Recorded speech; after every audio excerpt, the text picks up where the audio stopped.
আসসালামু আলাইকুম রহমতুল্লাহি ওবরকাতুহ। আজকে আমরা বাংলাদেশের প্রাকৃতিক দুর্যোগ ও দুর্যোগ মোকাবেলার বিষয়ে যে বিগত বছরের যে পিএসসি বা অন্যান্য পরীক্ষার যে প্রশ্নগুলো আসছে সেগুলো সমাধান করব ইনশাআল্লাহ। বাংলাদেশের অন্যতম দুর্যোগ কি? বন্যা। বাংলাদেশের অন্যতম দুর্যোগ হলো বন্যা। 1998 সালে বন্যায় বাংলাদেশের কত ভাগ এলাকা প্লাবিত হয়েছিল? প্রায় 70 ভাগ। 1998 সালে বন্যায় বাংলাদেশের কত ভাগ এলাকা প্লাবিত হয়েছে? প্রায় 70 ভাগ। পাহাড়ি এলাকায় কোন ধরনের বন্যা হয়? আকস্মিক বন্যা। পাহাড়ি এলাকায় কোন ধরনের বন্যা হয়? আকস্মিক বন্যা। ব্ল্যাকল্যান্ড বাঁধ কোন এলাকায় অবস্থিত? সদরঘাটে। বুড়িগঙ্গা নদীর বাম তীরে অবস্থিত আছে সদরঘাট। বুড়িগঙ্গা নদীর বাম তীরে অবস্থিত কি? সদরঘাট। তিস্তা বাঁধ বাংলাদেশের কোন জেলায় অবস্থিত? লালমনিরহাট। তিস্তা বাঁধ বাংলাদেশের লালমনিরহাটে অবস্থিত। নিচের কোনটি বন্যা নিয়ন্ত্রণ প্রকল্প? এটা কর্ণফুলী বহুমুখী প্রকল্প। নিচের কোনটি বন্যা নিয়ন্ত্রণ প্রকল্প? কর্ণফুলী বহুমুখী প্রকল্প। ডিএনডি বাঁধের পুরো নাম কি? ঢাকা নারায়ণগঞ্জ ড্যামরা। ডিএনডি বাঁধের পূর্ব নাম কি? ঢাকা নারায়ণগঞ্জ ড্যামরা। বাংলাদেশের বৃহত্তম সেচ প্রকল্প কোনটি? তিস্তা সেচ প্রকল্প। বাংলাদেশের বৃহত্তম সেচ প্রকল্প হলো তিস্তা সেচ প্রকল্প। বাংলাদেশের পশ্চিমাঞ্চলে সাধারণ কখন কালবৈশাখী দেখা দেয়? বিকেলে। বাংলাদেশের পশ্চিমাঞ্চলে সাধারণত কখন কালবৈশাখী দেখা দেয়? বিকেলে। কালবৈশাখকে বলে হচ্ছে প্রাক মৌসুমী বায়ু। কালবৈশাখকে বলে কি? প্রাক মৌসুমী বায়ু। বাংলাদেশের পূর্ব অঞ্চলে সাধারণত কখন কালবৈশাখী দেখা দেয়? সন্ধ্যায়। বাংলাদেশের পূর্ব অঞ্চলে সাধারণত কালবৈশাখী কখন দেখা দেয়? সন্ধ্যায়। কালবৈশাখীর ইংরেজি কি? North West. বাংলাদেশের ইংরেজি হচ্ছে নর্থ ওয়েস্টার্লিজ। কালবৈশাখীর ইংরেজি হলো নর্থ ওয়েস্টার্লাইজ। কালবৈশাখীর ইংরেজি কি? নর্থ ওয়েস্টার্লাইজ। সিসমোগ্রাফ কি? ভূমিকম্প মাপার যন্ত্র। সিসমোগ্রাফ হলো কি? ভূমিকম্প মাপার যন্ত্র।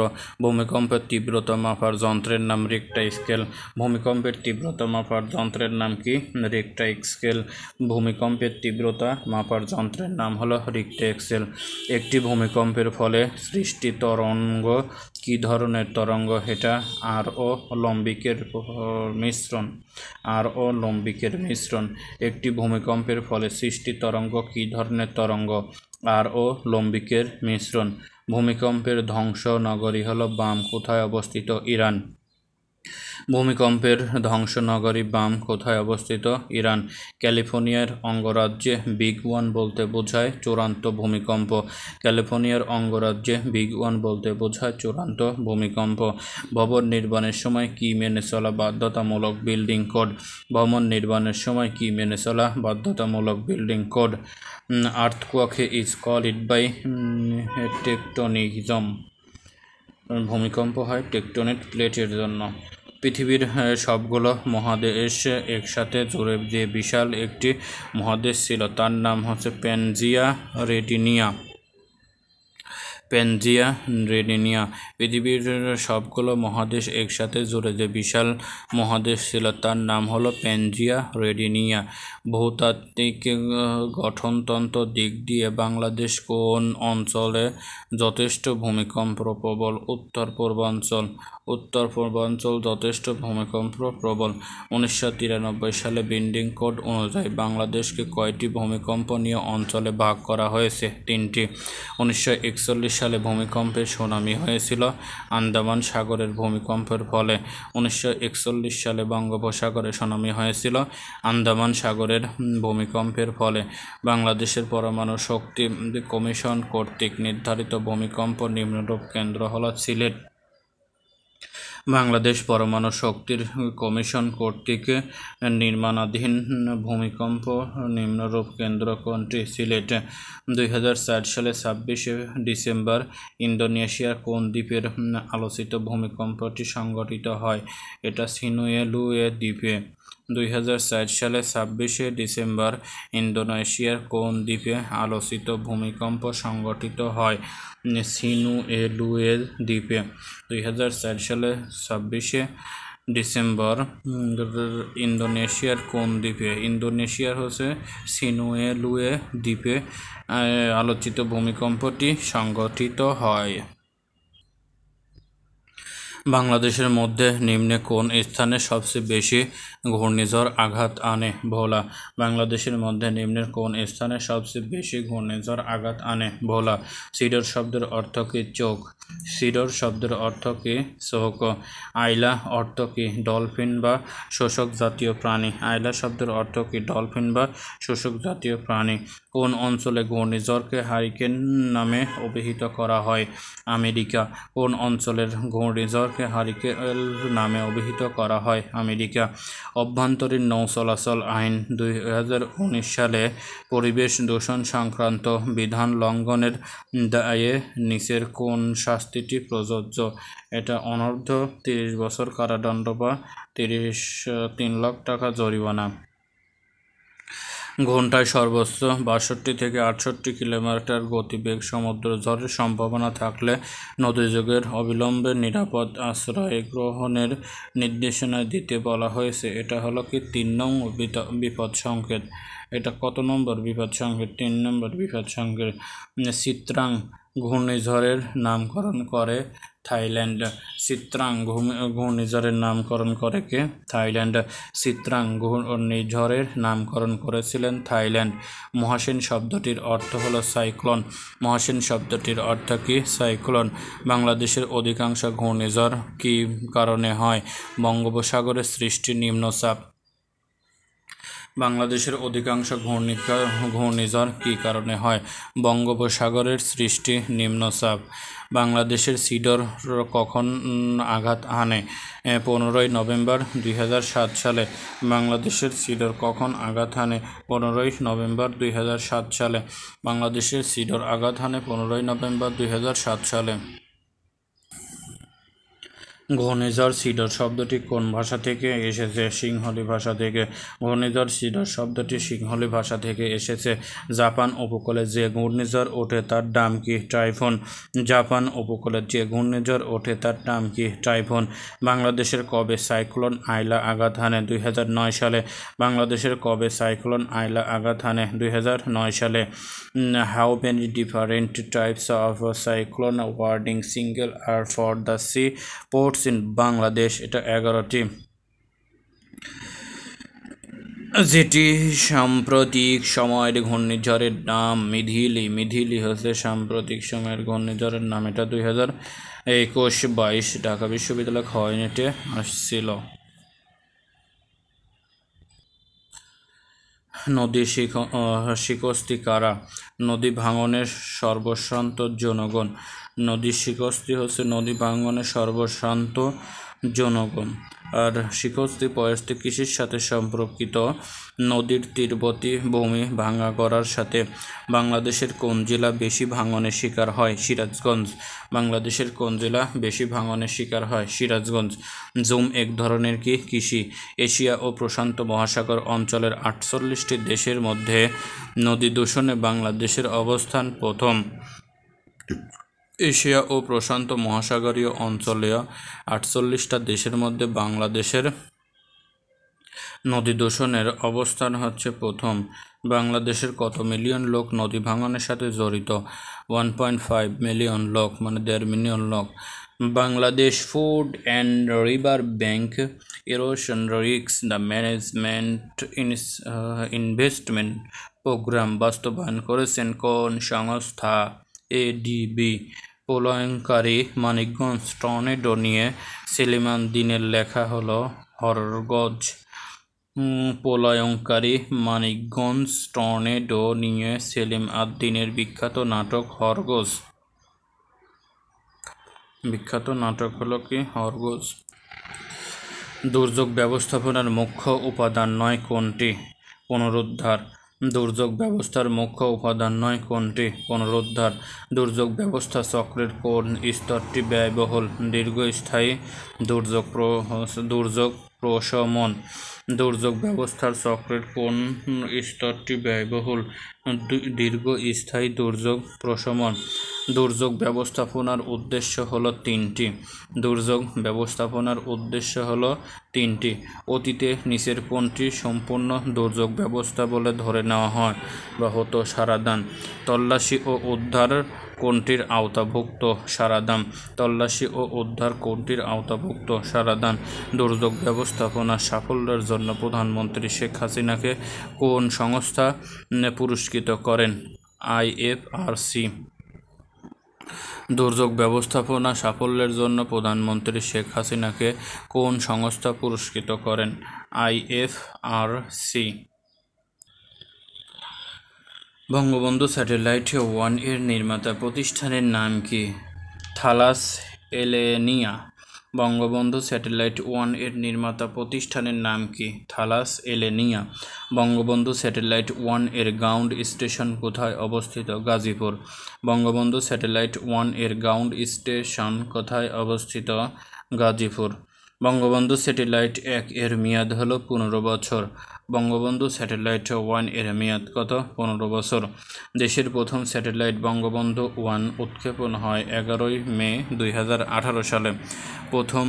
দেশের প্রথম স্যাটেলাইট বঙ্গবন্ধু 1 উৎক্ষেপণ হয় 11 মে 2018 সালে।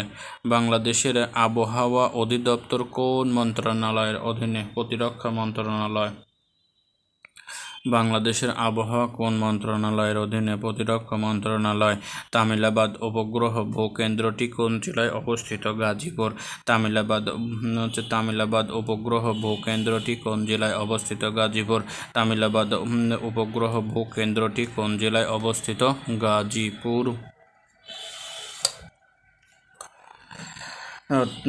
তালিবাবাদ উপগ্রহ ভূকেন্দ্রটি চালু হয়েছে 1992 সালে।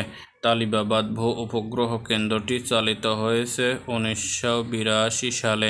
তালিবাবাদ উপগ্রহ কেন্দ্রটি চালু হয় 1982 সালে।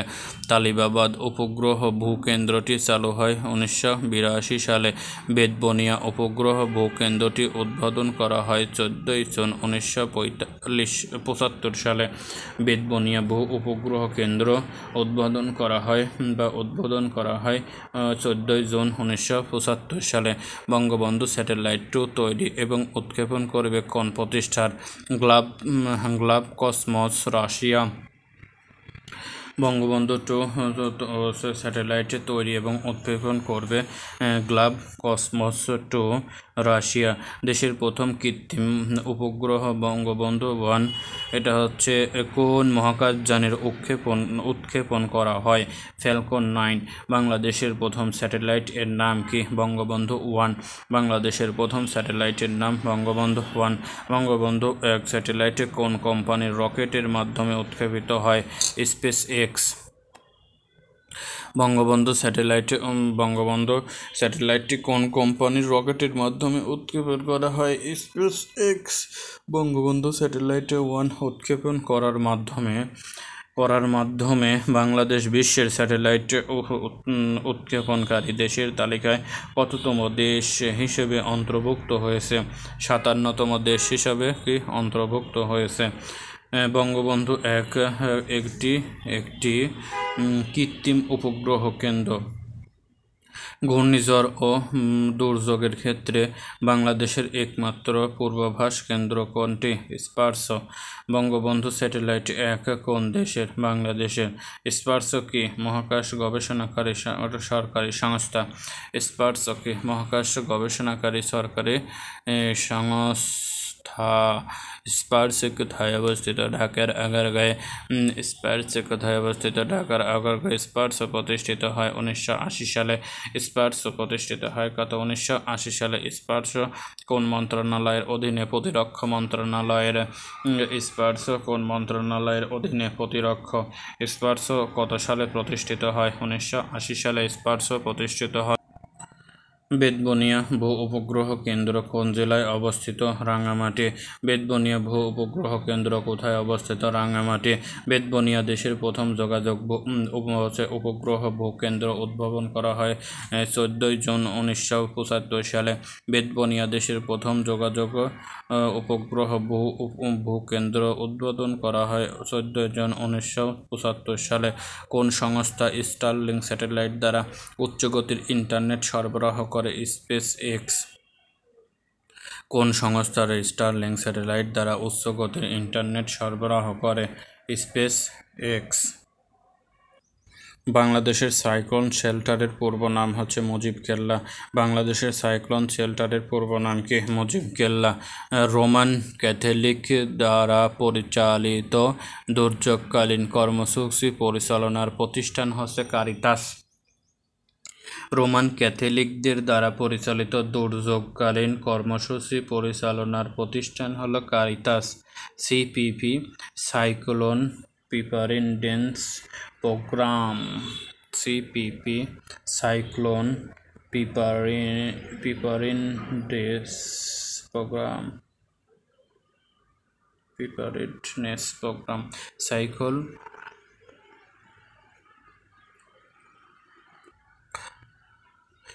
সিপিপি এর পূর্ণরূপ হলো সাইক্লোন প্রিপারেডনেস প্রোগ্রাম। সিপিপি এর পূর্ণরূপকে সাইক্লোন প্রিপারেডনেস প্রোগ্রাম।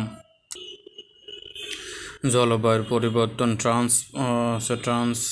ট্রাস্ট আইনটি কত সালে? 2010 সালে। জলবায়ু পরিবর্তন ট্রাস্ট ফান্ড আইনটি কত সালে? 2010 সালে। জলবায়ু পরিবর্তন ট্রাস্ট ফান্ড আইনটি কত সালে? 2010 সালে। এসডিসির 17টি লক্ষ্যের মধ্যে কতটি লক্ষ্য সরাসরি পরিবেশের সাথে পরিবেশ ও জলবায়ু পরিবর্তন সংক্রান্ত? 5টি। কতটি দেশের ঐক্যমতের ভিত্তিতে জলবায়ু পরিবর্তন চুক্তি প্যারিস এগ্রিমেন্ট স্বাক্ষরিত হয়? 193 প্লাস ইউরোপীয় ইউনিয়ন। বাংলাদেশের কত শতাংশ ভূমি সমুদ্রপৃষ্ঠ থেকে মাত্র 5 মিটার উপরে? 60% জমি। এইচসিসিপিআর এর প্রকল্প অনুযায়ী বাংলাদেশের সমুদ্রপৃষ্ঠের উচ্চতা 2080 সালের মধ্যে কত সেন্টিমিটার বৃদ্ধি পাবে? 40 সেন্টিমিটার বৃদ্ধি পাবে। বিশ্বব্যাংকের সমীক্ষা অনুযায়ী প্রতি 3 থেকে 5 বছরে বাংলাদেশের কী পরিমাণ অঞ্চল বন্যা প্লাবিত হয়? 2/3। আইপিসিসি এর প্রকল্প অনুযায়ী 2050 সালে বাংলাদেশের ভূমির কত শতাংশ হারিয়েছে? 17%। জলবায়ু পরিবর্তন মোকাবেলার অভিযোজনের জন্য গঠিত এনএপি কি? National adaptation plan. NAP national adaptation plan. 2030 সালের মধ্যে বাংলাদেশের তার নিজস্ব সক্ষমতা কত শতাংশ কার্বন নিঃসরণ হ্রাস করার লক্ষ্যমাত্রা নির্ধারণ করেছে? 5%। 2030 সালের মধ্যে বাংলাদেশ তার নিজস্ব সক্ষমতায় 5% কার্বন নিঃসরণ হ্রাস করার লক্ষ্যমাত্রা নির্ধারণ করেছে। বাংলাদেশ বদ্বীপ পরিকল্পনা 2021 সালে কতটি নির্দিষ্ট অভিষ্ট রয়েছে? 6টি। বঙ্গবন্ধু শেখ মুজিবুর রহমান ঘূর্ণিঝড় থেকে জনগণের জানমাল রক্ষার কতটি শেল্টার বা মুজিব কেল্লা নির্মাণ করা হয়েছিল? 172টি। বঙ্গবন্ধু শেখ মুজিবুর রহমান ঘূর্ণিঝড় থেকে জনগণের জানমাল রক্ষার কতটি শেল্টার বা মুজিব কেল্লা নির্মাণ করেন? 172টি। নিচের কোন প্রতিষ্ঠান জলবায়ুর অর্থায়ন প্রকল্প বাস্তবায়নের কর্তৃপক্ষ স্বীকৃতি পেয়েছেন? IDCOL। নিয়মিত বায়ু দূষণের মাত্রা পরিমাপের জন্য কয়টি সার্বক্ষণিক বায়ুমাত্রার পরিবীক্ষণ স্টেশন রয়েছে? 11টি। নিয়মিত বায়ু দূষণের মাত্রা পরিমাপের জন্য কতটি সার্বক্ষণিক বায়ুমাত্রা পরিবেশন স্টেশন রয়েছে? 11টি। বাংলাদেশের জীববৈচিত্র্য আইনটি কত সালে? 2017 সাল। বাংলাদেশের জীববৈচিত্র্য আইন হলো 2017 সাল। ওজোন সেল কত সালে গঠিত হয়? 1996 সালে। ওজোন সেল গঠিত হয় 1996 সালে। ওজোন সেল কত সালে গঠিত হয়? 1996 সালে। Central framework for disaster risk রিডিউশন কত সালে গৃহীত হয়? 2015 সালে। ড্যামেজ অ্যান্ড নেট অ্যাসেসমেন্ট বা DNSL কোন অধিদপ্তরের আওতাধীন? এটা দুর্যোগ ব্যবস্থাপনা অধিদপ্তরের। আন্তর্জাতিক দুর্যোগ প্রশমন দিবস এটা হলো 30শে অক্টোবর। আন্তর্জাতিক দুর্যোগ প্রশমন দিবস কবে? 30শে অক্টোবর। জাতীয় দুর্যোগ প্রস্তুতি দিবস কবে পালিত হয়? 10ই মার্চ। জাতীয় দুর্যোগ প্রস্তুতি দিবস কবে পালিত হয়? 10ই মার্চ। আন্তর্জাতিক নির্মল বায়ু দিবস 7ই সেপ্টেম্বর। আন্তর্জাতিক নির্মল বায়ু দিবস কবে? 7ই সেপ্টেম্বর। বাংলাদেশের ডেল্টা প্ল্যান 2021 বাস্তবায়নের সাক্ষাৎ বা সহায়তাকারী দেশ হলো নেদারল্যান্ডস। বাংলাদেশ ডেল্টা প্ল্যান 21 বাস্তব সহায়তাকারী দেশ হলো নেদারল্যান্ড। বাংলাদেশ বদ্বীপ পরিকল্পনায় 21তে সমগ্র দেশকে মোট কয়টি হটস্পটে বিভক্ত করা হয়েছে? 6টি।